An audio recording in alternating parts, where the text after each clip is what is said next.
Les marchés regardent évidemment la situation politique française. Florian Yelpo, Sébastien Lecornu devrait faire une déclaration depuis la cour de Matignon à 9h30. Nous suivrons cela évidemment dans Good Morning Markets pour tenter de comprendre quelle incidence cela peut avoir sur les marchés financiers. Mais un mot peut-être de statistiques aux États-Unis, hein, tout d'abord.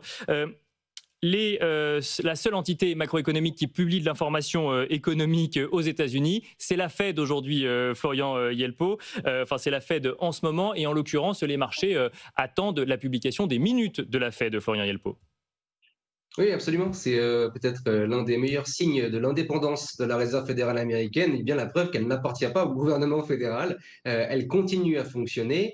Ce soir, nous aurons la publication des minutes du précédent meeting. Alors, pour pour vos téléspectateurs et vos auditeurs, ces minutes, c'est un long document qui nous permet, à nous, observateurs de marché, de mieux comprendre ce qui s'est réellement passé au cours de la dernière grande réunion de la Banque centrale américaine. Dans ce document, on va notamment retrouver l'intégralité des discussions qui ont été menées durant les 2 jours qui ont précédé l'annonce de la décision de cette fameuse baisse des taux de 25 points de base, donc de 0,25%, qui a supporté les marchés depuis lors. Pourquoi c'est important? C'est important tout simplement parce que lors de ce meeting, la Fed a semblé nous dire que elle était capable de regarder par-delà les pressions inflationnistes qui sont en train de se former parce que son attention était tout entière dévolue au risque, à la fragilité apparente du marché de l'emploi américain.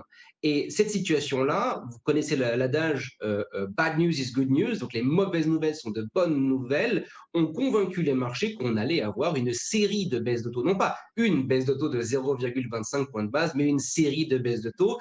Lorsqu'on est face à une telle anticipation, généralement, la courbe des taux se met à baisser, les taux longs ont baissé, vous l'avez vu en septembre, et cette baisse des taux porte l'ensemble des marchés. Donc, ça a notamment alimenté la performance des actions américaines. Donc, pour que les actions américaines tiennent les niveaux qu'elles ont atteints, il est nécessaire qu'on ait bien compris le message de la Fed, à la fois le message global, mais également le message subliminal que l'on pourra lire dans ces minutes.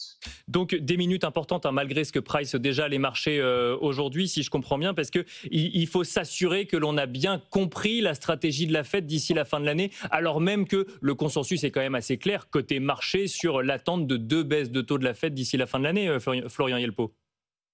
Justement, puisque ce consensus a l'air très clair, c'est l'occasion parfaite de se reprendre à contre-pied.